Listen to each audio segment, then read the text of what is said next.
మన ప్రొద్దుటూరులోని ఈ స్పాట్ లో దోశ టేస్ట్ చేయమని మనకు కామెంట్లు అయితే వచ్చాయి. సో మనం టేస్ట్ చేయడానికి అయితే వచ్చాము. ఇక్కడికి వచ్చి చూస్తే వీళ్ళు కట్టెల పొయ్యి మీద మంచిగా అయితే ప్రిపేర్ చేస్తున్నారు. నాకు చాలా బాగా అనిపించింది. వీళ్ళు ఈ స్పాట్ ఎప్పటి నుంచి రన్ చేస్తున్నారని నేను అడిగితే ఈ స్పాట్ ని వీళ్ళు స్టార్ట్ చేసినప్పుడు పావులాగా ఒక దోశ అమ్మేవాళ్ళని ఊహించుకోండి. నా చిన్నప్పుడు పావులాలు అసలు యూజ్ లోనే లేవు, నేను ఎప్పుడు చూడలేదు కూడా. అంటే మనకి ఈ స్పాట్ ఎప్పటి నుంచి రన్ చేస్తున్నారో అది మీరే ఊహించుకోండి. ఆలస్యం లేకుండా నేను ఒక ఎగ్ దోశ అయితే చెప్పాను అనమాట. మనకు మంచిగా కట్టెల పొయ్యి మీద ఎర్రగా అయితే కాల్చి అయితే ఇచ్చారనమాట. ఎర్రకారం పూసేసి మనకు చేతికి వచ్చిన తర్వాత కూడా మనకు ఎర్రకారం, పచ్చికారం, బొంబాయి చట్నీ 3 కారాలు పేసి అయితే మనకి ఇచ్చారనమాట. దోశ ఓపెన్ చేస్తుంటే చూసారు కదా ఎలా పొగలు వస్తున్నాయో. ఇంకా ఆలస్యం లేకుండా మనకు ఆ దోశ తుంచుకొని ఆ చట్నీలు అద్దుకొని తింటుంటే నాకు శివాజీ సినిమా డైలాగ్ అయితే గుర్తొచ్చిందన్న.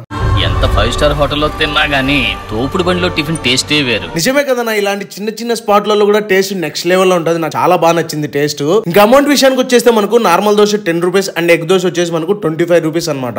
అడ్రస్ వచ్చేసి మన ప్రొద్దుటూరులోని జంగంపేట ఏరియాలో పఠాన్ కాలేజ్ ఉంది కదా, ఆ పఠాన్ కాలేజ్ కొద్దిగా ఆపోజిట్ స్ట్రీట్ లో రామున్ గుడి అయితే వస్తుంది అనమాట. ఆ రామున్ గుడి పక్కలోనే ఈ బంగారాయ దోశ స్పాట్ అయితే ఉంటది అనమాట. సో ఎవరన్నా టేస్ట్ చేయాలంటే ఒకసారి వెళ్ళి విజిట్ చేయండి, ఈ టేస్ట్ ని ఎక్స్పీరియన్స్ చేయండి. అండ్ అలాగనే ఇలాంటి మంచి వీడియోల కోసం ఇప్పుడే మన ఈ స్పాట్ పేజ్ ని ఫాలో చేసుకోండి.